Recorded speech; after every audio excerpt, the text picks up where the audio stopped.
আমি অয়ন্তিকা 2024কে ওয়েলকাম করার জন্য এক্কেবারে প্রস্তুত। তবে 2023 আমার কাছে খুব স্পেশাল একটা ইয়ার। আমি এমন অনেক ডোর ওপেন করেছি যেগুলো এখনও হয়তো লকই থাকতো।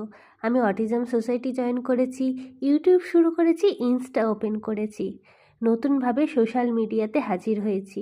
Maybe these are the results of those hurdles. Most important, আমি আমার পেন্টিং জার্নি শুরু করতে পেরেছি।